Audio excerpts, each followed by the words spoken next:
Hey,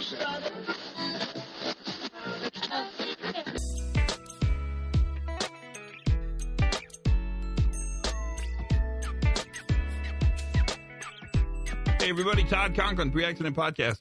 Greetings and the salutations. That's kind of an official-sounding beginning to this podcast, but this is a pretty official podcast today. You know, today, there's no rest for the weary. Weaklings need not apply, because today you're going to have a big old conversation with Dr. Drew Ray from Griffith University in Australia, and I think you'll like it. It's really part one of a two-parter, but we're going to split the two parts up because the second part of this video, that's weird. Why am I talking about the next one on the current one? My mind must be working in an unusual way. But the second part of this podcast, actually, Drew talks about where he is with his podcast, Disaster Cast. If you've not listened to that, that one's out there, and it's fun. It's good. And he's actually starting a new podcast. But that'll come a little later. We'll save that one up because that's part of the excitement of, waiting for the podcast to drop and have fun. All is well here. Just about got kicked off a plane the other day. So I guess I rolled my eyes and said the word really. Yep, that's what I did. I rolled my eyes and said really. So here's the story. I'm sitting in the plane and we're late as can be. And the pilot comes out and he says, "I'm sorry, folks, but we had a problem with the crew, but we finally got the crew here and we were just getting ready to push back. And we found a maintenance problem, and it's going to be another half hour." And that's when I looked up at the pilot. I was sitting maybe, and he's saying all this on the PA thing, so he's got that little phone thing up to his mouth, like they do in planes. And I'm sitting there maybe 3 rows away, and I look up at him, and I go, "Really?" Just like that. And he says over the PA, "Sir, if you'd like me to escort you out of this plane, I'll be glad to do it right now." So the entire plane's hearing this, and I said, "No, I would like for the plane to have left on time. That's what I'd like." And he says, "Sir, we can either be safe or we can be on time." And I said, "And that's the problem, because I bought a ticket for both," which is never a popular thing to say. But I would like to suggest, A, I wasn't rude, so let's put that on the record. I did really probably roll my eyes and say, "Really?" I'm certain I said that. But C, the third thing, I don't think that's that much to ask. The plane had been sitting there, near as I could tell, for like 4 hours. And then the crew didn't come, which gave them like another hour for the plane to sit there. Well, it seems like they could do the maintenance-y junk then. Not after they load the entire plane, get us all excited, whipped into a frenzy, act like they're going to take off. It's the classic tease. I don't know if you like being teased, but it's a tease. And then come out and give us the announcement that they're not going to make it. And then cop escort you off the plane attitude like I'm some kind of criminal for saying the word really. And near as I can tell with this, now you can correct me on this, you guys, but when the doors close, the pilot is in charge. When the doors open, the pilot is not in charge. The plane is not actually planing yet. It is just waiting to be planing. And so I think that was the thing that kept me from getting arrested. I did not get arrested. He did not escort me off the plane. I probably did take quite a bit of judgment from the other passengers browbeating me from the back of the head because, they're all going to go on to the side of anything you need, sir. We're here for you. Our schedule is very unimportant compared to yours. But I don't know. Maybe it's just me. I think one of the problems is that when you're burned out, and you realize you're burned out, it's too late because you're already burned out.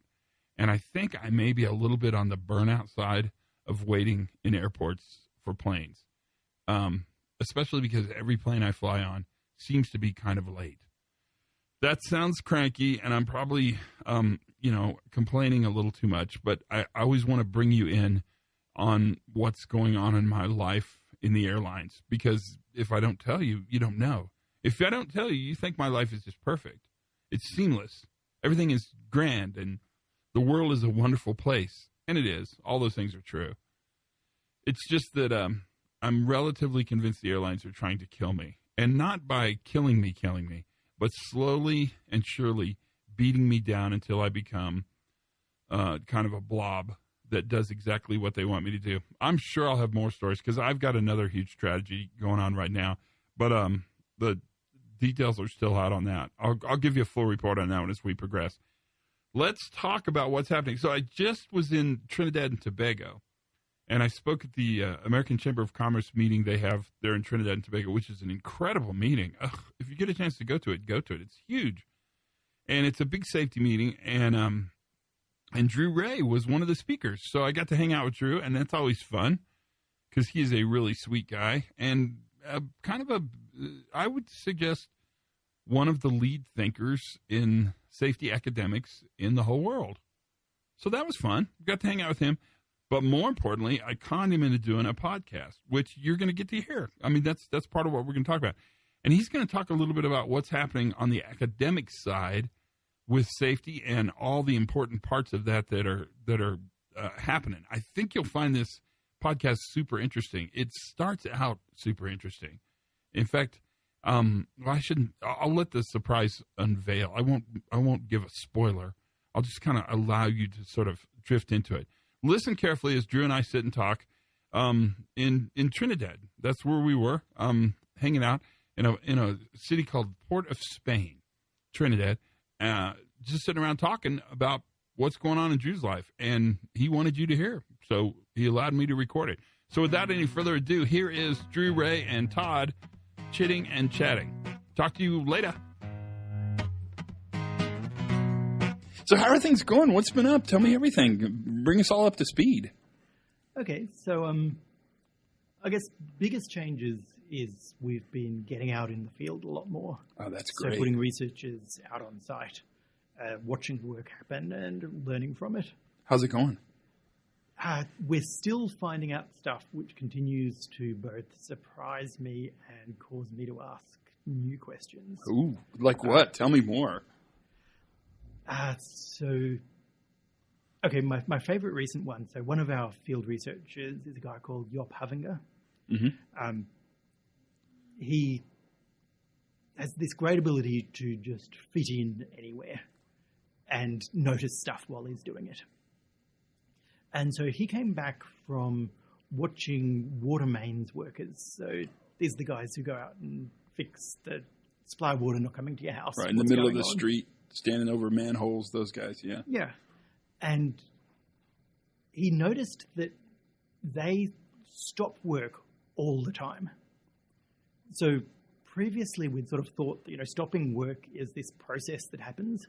And it's almost like an incident. It's something that you can notice that it's happened and think, okay, what went right? What caused them to notice that they should stop work? How did they make the decision? How did they execute the decision? And that's interesting in its own right.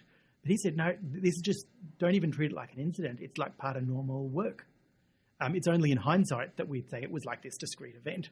But they're all the time calling the dispatcher and saying, no, we're going to change the order of our jobs because this one doesn't look right. We don't have the right tools for this, but there's another team. Why don't you get the team that's got the right tool to come along? This one's looking a bit wet, so we'll go to the next one and come back later in the day when it's a bit sunnier and we've got better light. And so it just sort of, that observation changed something that we were looking at as an exception to this is something that happens normally and turned it into the same way we'd look at normal work. So that's probably not going to be very surprising to people who do work. They know that. How does that change what your guys are thinking, what your guys are talking about? Okay, no, that's a good point. I think that's a safe description of everything we do. Yeah, is that nothing we research is surprising to people who actually do work. Okay, touche, fair enough. That's fair. When we think it's successful is when we describe it back to them and they say, yeah, we knew that, but we hadn't really put it like that, or we hadn't thought about it like that. So that's what academic safety is we're providing sort of meta descriptions of work that help people think about it, so that they can think about it, so that they can communicate it to other people, that they can think about how to make it better themselves. That's brilliant, actually. The value we add is not discovering secrets, it's discovering patterns that people were sort of subconscious of, worked to. That are part of kind of the normal operations and things are happening. The field work you're doing, it's got to be valuable. How are you coding that back in? What are you doing with this? So, I mean, the usual process is report straight back to the company with specific stuff to them that we think is most valuable. And for them, what's most valuable is what's most immediately actionable. Mm-hmm. But for us, what's most valuable is things that we can put names to and then share those phenomenon with names. Do the companies want you to solve their problems? I mean, I think I think I can answer that. Probably yes, but the companies we tend to work with, and I don't know why this is. Maybe this is a problem with our marketing, is we don't get called in as troubleshooters. I mean, a lot of safety academics, they get called in. Can you help out with this incident? Yeah. We've got this problem with hand injuries. What can we do about it? We need an extra insight. They don't tend to call us for that. They tend to just be more companies that are concerned with sort of plateau in their safety. They're looking not to solve a problem, but to know what to do next. Often it's as simple as you've got a operations person or a safety person who has a drive or desire to be innovative. Even one that happened recently was basically he'd been mentored saying, to go up in your career, you're going to need to run a successful innovation project. And so they come to us saying, what can we do? We need a successful innovation project. Tell us something that's innovative. And successful, and then I'll get to move up. Yeah. I mean, that's brilliant in a way. I mean, that's as good a reason to motivate as any. It's, to me, taking the applied approach, going in the field more, is really interesting because it really is where either the two ideas collide or combine, right? And I think the belief that the academic safety that we see really globally is a bit ivory towered, right? I mean, sometimes that impression is there, and bringing it down to the applied level, I think, has got real value to the safety community. I'm kind of talking, but I mean, I'm really curious what you're thinking about that. I think that's both a fair criticism and a fair reorientation of the mission. There's an issue coming out of the journal Safety Science, which is, I mean, as far as there is a flagship safety journal, and it's about the future of safety science. And it's partly your future of safety science as a field and partly future of safety science as a journal. Mm-hmm. And I suspect that a lot of the papers that come out of that are going to be people who've been around a long time expressing frustration with the lack of scientific progress. So the lack of safety, the safety academic community being able to genuinely offer something back for all of the time and attention we take up with the research that we do. Why does the empirical side of safety science, why is it so difficult? Why is it different than other social sciences? A lot of social science suffers from the same problems that we have. But there's institutional thinking in safety science that has gone a bit astray. We're interdisciplinary, so we lack the sort of core focus that something like social psychology has. Social psychology's got its core measures, right? And they tend to converge on very psychometric type right. stuff. Organizational science has got its measures and practices, and they tend to go more ethnographic. Right. Safety science tends to absorb the ideas from those other fields, but then we just implement them in a crappy safety-specific way. Yeah. So, organization research comes up with this idea of organizational culture, and it's deep and nuanced and complex, and we slap safety on it and turn it into a survey. Right. Yeah, and go out and either try to leverage it to get the top floor to be more interested and more motivated, or sell it as a product to other companies. I mean, that's kind of what happens. That's interesting to me. How do you see the future of safety science? Where do you think this is all going from your vantage point? Because you're in a good place to look. So there's two paths there. There's a question of where do I think it's going and where would I like it to go? Okay, so they're different. But let's answer both because I think that's super interesting. So let's start with where do you think? Let's start with where do you think it's going, and then let's go to where do you want it to go. That's a good way to do it. All right, so where I think it's going, at least projecting current trends forward, is that it gets more and more research which is cheap to do.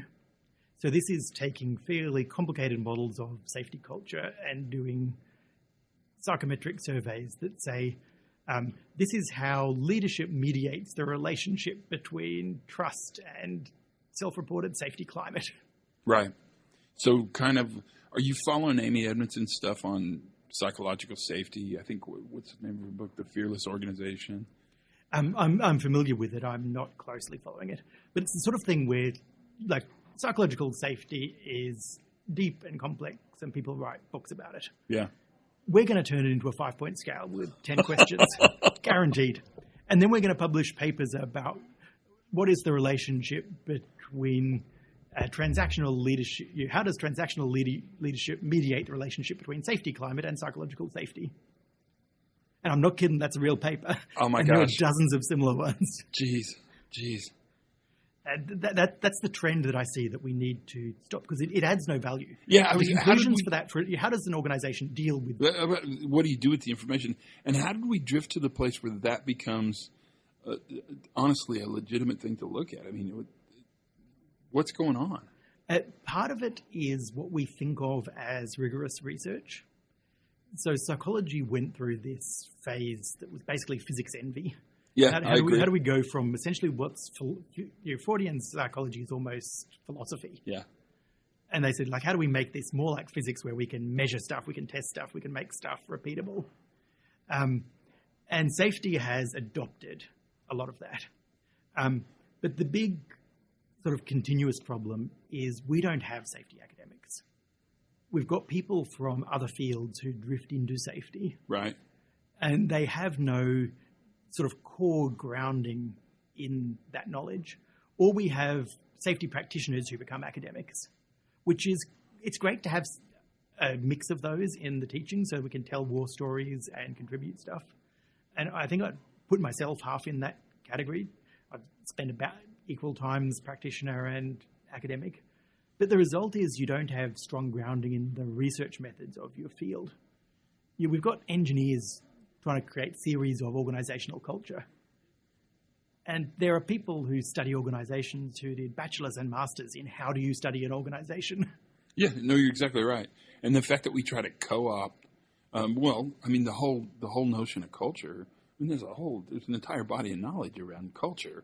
Not just is there a body of knowledge, but the field that invented culture moved on from that 20 years ago. Yeah, I was going to say And now they talk exactly. about institutional logics and that sort of stuff. Yeah, and they basically abandoned culture for many of the same reasons that people are currently frustrated with safety culture. Right, exactly. And You're if you exactly sort of, right. any criticism you invent of safety culture was said about organizational culture before we invented safety culture.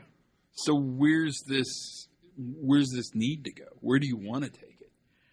Okay, so our submission, and remember, this is just a submission and it's not peer-reviewed research, it's an opinion piece. Right. We called it a manifesto, just because we thought, why hey, not? why not? I mean, I can't think of a reason to not use the word manifesto. We're going to do a diatribe. Let's call it a diatribe, damn it. Exactly. So manifesto for reality-based safety. And principle number one is that safety researchers need to make the principal object that they're researching work. So instead of measuring all these secondary things, we don't research leadership. That's an abstract concept. Don't measure culture. That's an abstract concept. Yep. And in particular, don't think that your focus is fixing things. Don't invent stuff. Don't think that the focus of safety research should be inventing new methods. Make the focus of safety research studying work and trying to find out useful things about work that you can report back to organizations to act on. Gosh, that's brilliant. And then once you start that, there's a number of things that follow along straight away. And so the second big one is you've got to be physically present at the work that you're talking about. Right. If you're going to research work, you've got to be there when work happens. You have to be there at the work phase. I mean, you have to be where the work is. And that's the legitimate criticism of ivory tower academics. Academics do not live in ivory towers.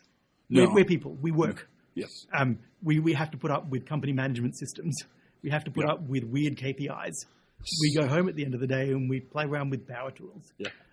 But the legitimate part of the criticism is we get second-hand reports of work and we think that makes us credible. We think that we understand it. And so we say things that we think are novel that end up being obvious to everyone who actually does the job. Right. Unless we spend long periods of time And that's not surveying. Surveying's not looking at work. That's not talking to managers. That's not talking to work. It means actually putting on a hard hat, grabbing a big bottle of water, and being on site for long enough that you see. Is that changing the way you guys formulate your research ideas, your research questions, the directions you're moving? This need to spend more significant time embedded with work? It does. I'm just trying to think of. I mean, there's a massive change for me personally. Until a few years ago, I would have thought that was I would have drawn a line between system safety, which I did, dealing with major accidents, right, and occupational health and safety, right, which is about wearing hard hats. Right. And it would just have been weird for me to put on a hard hat because that's not what I research. But increasingly, I'm seeing that work is work, and an engineer doing a design is doing work. You want to understand the engineer doing the design. You don't work with an abstract idea of how engineers work. You don't deal with V lifecycle models. You go and watch engineers at work. You want to learn about digging holes. You don't assume that you know what digging a hole is like. You go and watch the guy dig the hole. You talk to the guy digging the hole. If at all you can get an opportunity, you have a go at digging the hole. And so, it's changed my idea about what quality is in research mostly. That quality comes not from that sort of the superficial level of how have we designed this, what are our measures, what are our parameters. Quality comes from authenticity. Do you think it's because the outcome of the research, the target for where the research is going has changed? You might need to explain what I'm trying to formulate this into a question. Traditionally, I think we wrote research to help legitimize safety science, and it's physics and to draw some really clear, strong empirical information so we could show it to the rest of the world. I think that's a different audience than actually understanding how work is done. Two answers to that one. The first one is I disagree a bit about who the audience was. I think we started off doing safety research because we thought we knew the way to do safety, and we wanted to tell other people how to do it. Yeah, fair enough. And I think a lot of safety academics still do that, is they think they know the right way to do safety. They teach people the right way to do safety, and they see research just as a different version of the teaching. The research is producing documents instead of classes. Right, about how to do fair enough. Safety. I think the other side of that, and this comes down to how we reward people, is the reason why academics do research is to get papers published and get promoted as academics. Right. And you can never eliminate that totally because that is fundamental to university. Well, that's your structures. KPI. It is. And most academics, after they've been around long enough, either decide that they want to rise up the university hierarchy, or they get to the point that they actually don't care. And then they start finding other rewards for themselves to measure it by. But there's another trap, which is being a guru is really attractive. Yeah. Being that person that everyone listens to and that everyone loves your ideas and tells you how great your ideas are and buys your books and goes and preaches to their own organization about your ideas. That is so seductive. And that's not helpful either, because that's still telling people what to do. Yeah, it's just a nicer way. It's a the more lucrative way of telling people what to do. The idea of doing research because you're curious about stuff is what makes the good research. And so, finding academics that are driven by curiosity. So that's the question then. And then keeping that curiosity despite all the pressures. Are we curious enough? I would submit no. I would submit that the one thing that we could probably amplify and be greatly rewarded for is an increase in curiosity. I think we need to somehow foster that curiosity differently. I agree. I certainly know myself, and this is common to a number of people, that the path went from I know how to do it to I'm really, really frustrated because it doesn't work the way I know how to do it. And I don't know why. To I wonder why this is. Yeah. And that's certainly what took me from academia out into industry to tell people what to do, and it's what brought me back in, because I wanted a space, and this is what universities offer. That's the real value add that they have, is I wanted a space where I wasn't within the constraints of an individual company where I had to have the answers.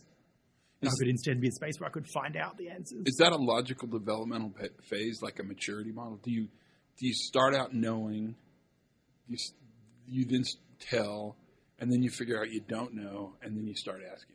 Because at least in my career, I really went through a period of time when I realized I don't have the answers, and the answers aren't very interesting. It's the questions. The questions are really stimulating. Not knowing is way more fun than knowing. I'm much the same. I don't think that's universal. Really? I honestly, I mean, curiosity is always a positive word. I've never found someone who would self-describe as, I am not curious. But curiosity killed the cat, Drew. I'm lost as how to respond. So does that phrase translate culturally? It does. Just not very well. I think in organizations, curiosity is seen the same as not knowing the answer that you're supposed to have. Well, I think you're right. I mean, but the crazy thing is that it's the only way you get better is by knowing more, right? I mean, and the only way you can know more is to realize you have to be curious. Yeah, the only way you can know more is by admitting that you know less. Yeah, right? Which I guess is risky. And it probably is risky early in your career, during those development phases when you're trying to move up the ladder or, position yourself in a more secure place in the organization. Probably being an expert is knowing the answers. There's probably a big difference between being an expert and knowing the answers. But knowing the answers is probably a safe place to be. Yes, so this gets back, I guess, to what I was saying before about careers in safety academia and not having safety academics. It's a safe career path in academia that you start off admitting that you don't know nothing, and you do research to find out what you know, and then you create a little bit of expertise enough to claim your position. But still, what's driving you is the ability to propose projects, which need to have questions and need to publicly display that curiosity. So you get rewarded by finding out answers, but by also having good questions to keep investigating. Right. But that doesn't work once you get too senior. So if you're someone with 10 years experience in industry and you come back to a university to teach, you don't get rewarded for claiming to know nothing. Yeah, you were hired. You were hired because you know stuff, because you can teach stuff. Because you're the expert. And you've lost or had beaten out of you that ability to say, hey, I don't know, let's go find out. Is the academic model for safety science a good model? Is maybe the foundation, the university, not the right place for this? I mean, it's just a question. I don't really have an answer to that. You've got to have people who aren't constrained by a single organization. I feel a little bit like I'm marketing the manifesto, but we threw in a point, which is this idea that we've got it backwards, this relationship between what industry offers and what academia offers. Academia doesn't offer answers to problems. Right. And shouldn't. Those should come from industry. And in safety, there's no panacea. So the answers are really specific to any individual organization. Right. So we shouldn't be inventing methods. We shouldn't be telling you how to fix things. What we offer is generalizable knowledge. So we're not within a single organization. We can look across multiple organizations and even multiple industries and see those broad patterns that give you ways of thinking that people within an organization can use their local knowledge to work out how to apply it, use it to come up with solutions to problems. Are you optimistic? At least where I am now and with the people I'm working with, we seem to be in a point where the university and industry are rewarding us for going down the path that I would like to go down. So the model works in one place at one time for us. I hope that success is something that is transferable. I know that safety groups all around the world at universities keep getting captured into becoming expert consultancies. And then we just end up being low-paid consultants. And then if we're smart, we shift out of university and become high-paid consultants. And so that consultancy trap is always there. But yeah, at least right here, right now, I get to be curious, and I get to do projects that indulge that curiosity. Are we developing a cadre of students coming into it? Do we have the right people coming in? Are we interesting to new students who are looking for areas of expertise to study while in university? We are, and they're not safety students. So they're not people coming out of our safety programs. They're not people who are doing a bachelor in safety. They're people going through things like social science, just being interested in how people work. And then we tempt them with safety and say, look, safety is this interesting problem to apply your way of looking at the world to. You're starting to theorize about how organizations work. Well, here's a real interesting example of how organizations work. Come and study safety. This is one advantage safety does have. We can also say, come and study safety because industry actually pays us money. Yeah, industry doesn't pay social scientists much. That's not hardly anything at all. They're not that interested, really. But they are periodically interested in spending money on safety because they see it as having value. For sure. And also, we can make a pretty compelling business case that organizations are already spending heaps of money on safety. Aren't they curious?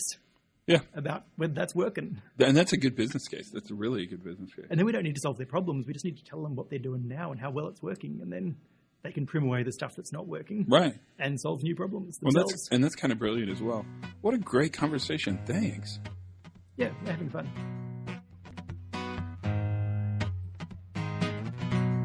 Okay, I shouldn't talk too much longer because I'm already 1 minute and 34 seconds over time. But that's how it works. Little bonus. I didn't know what to cut, so I cut nothing. When I don't know what to cut, I cut nothing. So that's what I have. I hope you enjoyed that. Isn't Drew nice? He's super casual and super easy to talk to and fun to listen to. So that was kind of a nice podcast, I thought. What do you think? Good? You in? Okay, that's all that matters. I'll talk to you more later. Have fun. Tell your friends. Subscribe. Give us a good rating. That seems to help. Write comments. That brings us up. Google us. Google us 1,000,000 times while you're sitting there doing nothing, will you? Until then, learn something new every single day. Have as much fun as you possibly can. And for goodness sakes, be safe.